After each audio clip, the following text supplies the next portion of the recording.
नमस्कार दोस्तों, कैसे हैं आप लोग। उम्मीद है अच्छे ही होंगे। मैट्रिमोनियल टॉपिक को हमने शुरू किया था। आज जो इस टॉपिक को आगे बढ़ाते हुए जो हमने हेडिंग रखा है वो थोड़ा सा अटपटा है। यदि अंत तक बने रहिएगा तो यह अंत में अटपटा नहीं लगेगा। और इसका जो गोल्डन ऑब्जेक्टिव है, जो हमारा हिंदू मैरिज एक्ट है, उसमें जो इस सेक्शन को या इस प्रोविज़न को देने का जो मेन ऑब्जेक्टिव है, उस ऑब्जेक्टिव को यदि हम लोग जान लेंगे और समझ लेंगे तो शायद मैट्रिमोनियल जो रिलेशनशिप है उसको टूटने से हम बचा सकते हैं और औरों को भी कन्विंस कर सकते हैं कि वो अपना दाम्पत्य जीवन को स्मूथली रन कर सके।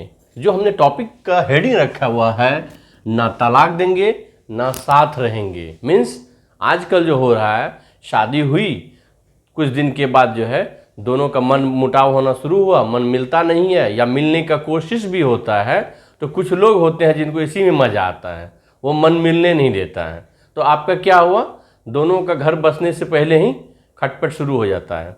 ऐसी स्थिति में क्या होता है, स्टार्टिंग में ना आप तलाक देते हैं ना साथ रहते हैं। इसका कारण क्या है कि चलो थोड़ा दिन और चलने देते हैं, चल रहा है। अमूमन लोग करते क्या हैं, लड़की वाले सोचते हैं कि चलो लड़का परेशान कर रहा है तो उसके पूरे फैमिली को परेशान करते हैं। 498A जो हमने वीडियो बनाया है उसको देखेंगे तो क्लियर हो जाएगा। और इससे क्या होता है, दोनों फैमिली में भी लड़ाई शुरू हो जाती है और मामला जंप कहाँ से कर जाता है, सीधा डिवोर्स तक। लेकिन जो हिंदू मैरिज एक्ट है उसका एक जो गोल्डन ऑब्जेक्टिव है वो यह है कि आप मैरिज को डिजॉल्व करने जा रहे हैं, आप दिन पूरा लाइफ टाइम शादी नहीं कर सकते हैं। इसलिए शादी एक बहुत ही पाक और बहुत ही पवित्र रिश्ता है, इसको बनाए रखने की कोशिश करनी चाहिए। इससे इसमें एक प्रोविजन दिया गया है, वह है section 10। Section 10 Hindu marriage act में जो प्रोविजन है उसको हम लोग इसको नाम दिया गया है जुडिशियल सेपरेशन। ठीक है, इसको हम लोग यही बोलते हैं सस्पेंशन। ये जो जुडिशियल सेपरेशन आखिर है क्या, इसको समझते हैं।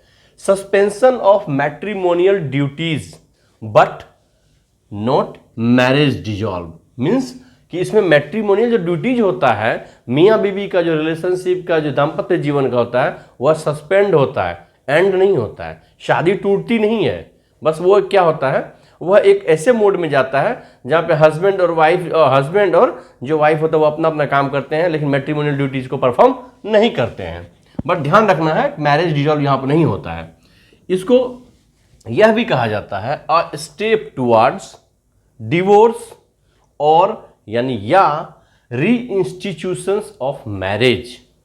मैरिज खत्म नहीं होता है, जो डोरमेंसी में जाता है उसको अब री इंस्टीट्यूट करते हैं।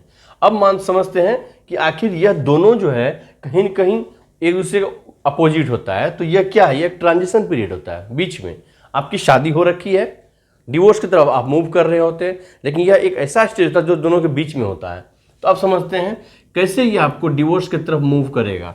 यदि कोई पार्टी पेटिशन लगा रखा है कोर्ट में, एप्लीकेशन दिया है कोर्ट में कि मुझे जुडिशियल सेपरेशन दिया जाए, जो भी ग्राउंड है, ग्राउंड जो है आगे बताएंगे, तो उसमें क्या होता है और उसको डिक्री मिल जाता है। यहाँ पर डिक्री मिला और ये क्या होता है, 1 साल तक जो है दोनों में कोहबिटेशन नहीं होता, दोनों सेपरेट रहते हैं।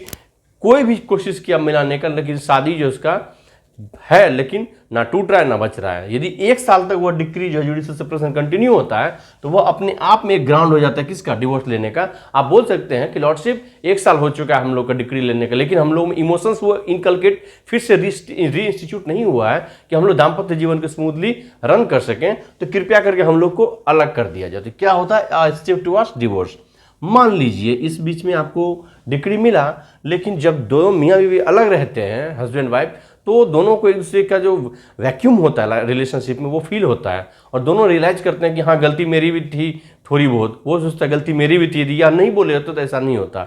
तो वो जो वैक्यूम होता है, वो वैक्यूम क्या करता है, कहीं ना कहीं इंट्रोस्पेक्ट करने का मौका देता है दोनों को, और दोनों डिसाइड करते हैं अरे चलो यार, ईगो को साइड करते हैं और मूव करते हैं। यदि ऐसा विचार आता है तो यही मेन ऑब्जेक्टिव होता है इसका। तो आप क्या करते हैं, री इंस्टीट्यूशंस ऑफ मैरिज, जो डोरमेंसी में और जो एंड होने के लिए जा रहा था उसको आप फिर से री इंस्टीट्यूट करते हैं और उसको स्मूथ करते हुए मैरिज को रियल में मैरिज बनाते हैं। ठीक है, तो इसलिए यहाँ पे कहा भी गया इसको कि it is a ground of divorce.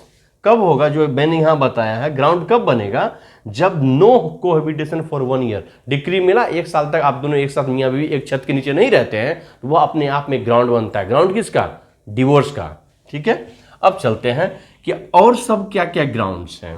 इसके जो भी ग्राउंड्स हैं वह सेक्शन 13 का सब क्लॉज 1, 13 का सब क्लॉज 2, 13 सेक्शन का सब क्लॉज 1 और 2 में जो भी ग्राउंड दिया गया है वो सारे ग्राउंड के आधार पे आप जो है जुडिशियल सेपरेशन के लिए पेटिशन लगा सकते हैं, यानी एप्लीकेशन लगा सकते हैं। ये जो दोनों ग्राउंड मेंशन, इसमें कई सारे ग्राउंड्स हैं, ये सारे ग्राउंड्स किसके हैं? डिवोर्स के।